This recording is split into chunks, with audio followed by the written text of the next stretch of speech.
The rain was relentless that night, pounding against the rusted roof of the tiny trailer like an angry drumbeat. Emily Carter tightened her threadbare sweater around her shivering frame as she stared out the cracked window, her tired eyes following the silhouette of a man standing under the broken bus stop sign. She had just returned from her second shift at the diner, her feet blistered and her spirit running on empty.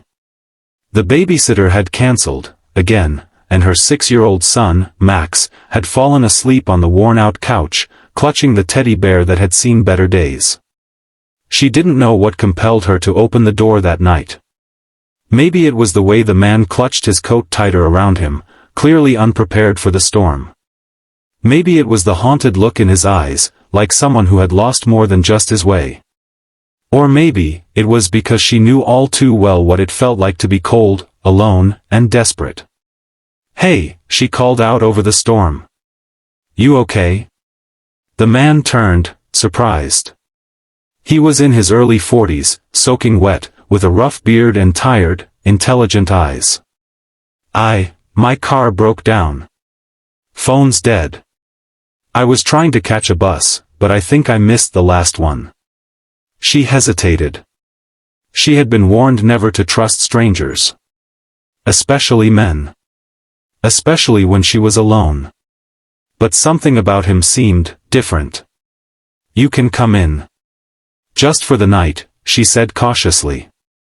"It's not much, but it's dry." He looked shocked. "Are you sure?" "No one should be out in this weather," she replied. "But I've got a kid inside, so don't try anything." He nodded. "Understood. I promise." His name was Michael. He didn't say much that night. She gave him a towel, a bowl of soup, and a blanket for the floor. Max stirred once, looked at Michael sleepily, and mumbled, "Hi," before rolling back over. Michael smiled gently and said nothing. Emily had no idea who he really was, just another drifter, maybe homeless, maybe just down on his luck. That didn't matter. What mattered was that she did what she always did, helped someone even when she had nothing left to give. The next morning, he was gone before the sun rose, but not without leaving a note on the counter. "Thank you, for your kindness, and your strength. You didn't know it, but you may have just saved someone. I won't forget this." Life didn't change right away. Emily continued her grueling routine, getting Max to school, working 2 jobs, falling asleep at the kitchen table over unpaid bills. Her boss at the diner was a jerk, but she needed the paycheck. The manager at the grocery store where she worked weekends treated her like she was invisible. And the debt collectors didn't care that she was a single mom who had already sold her wedding ring for groceries. A few weeks later, everything changed. Rumors buzzed through town that the local paper plant, the one that had laid off half the town 2 years ago, was under new ownership. A new CEO had taken over. People said he was rich, mysterious, and had some grand plans to turn the place around. Emily didn't pay much attention. Her life was survival. Fancy CEOs didn't live in her world. Then one day, she walked into the diner and froze. Sitting at table 4, freshly shaven and dressed in a sharp suit, was Michael. Her Michael. He stood up as soon as he saw her, smiling with recognition. "Emily." She blinked. What are you doing here?" "I wanted to see you again. You probably don't remember, but you let me stay that stormy night." "I never forgot it." She looked at him, speechless. "I wasn't just some guy with car trouble. I'd been traveling for weeks, laying low. You see, I just inherited the company from my late father, unexpectedly. I wasn't ready. I didn't know what kind of leader I wanted to be.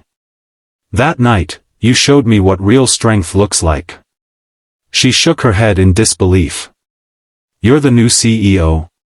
He nodded. "And I want to offer you a job. Not at the diner. Not as a waitress. I want you on our community outreach team. You understand people. You know what it means to struggle. We need someone like you. But I don't have a degree. You have something better. You have heart. You have wisdom earned the hard way. Let me train you. Let me give you a chance. The next few months were a whirlwind. Emily went from scraping change under couch cushions to having a real office, learning skills she never dreamed she'd use.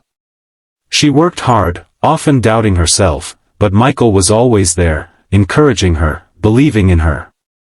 Max started smiling more. He made friends. Emily enrolled in night classes. Her life was transforming, not because someone gave her a handout, but because someone saw her worth. Michael and Emily grew closer. Slowly. Carefully. Both had wounds that needed time. But it was real. The challenges didn't stop. Emily had to fight off imposter syndrome, learn to navigate a world that had once seemed closed to her. Michael had to prove himself to a boardroom of skeptical executives. They had their arguments, their fears. But they had something stronger, mutual respect and a shared purpose. One night, a year after the storm, Emily stood on stage at a company gala. Dressed in a simple but elegant dress, she addressed a room full of people who once wouldn't have looked twice at her. I was a single mom, working double shifts, barely surviving. I let a stranger into my home because I knew what it felt like to be lost. That stranger turned out to be the man who changed my life. But the truth is, I changed my life. Because I never gave up. I never stopped believing that there had to be something more. The crowd rose in applause. Michael, standing at the edge of the room, smiled with pride. And Emily? She smiled too, knowing that her story, born of storm and struggle, had become one of hope and second chances. The moral? Never underestimate the power of kindness, even when you feel like you have nothing to give. Sometimes, it's in our darkest hours that we unknowingly light the path for someone else, and in doing so, find our own way home.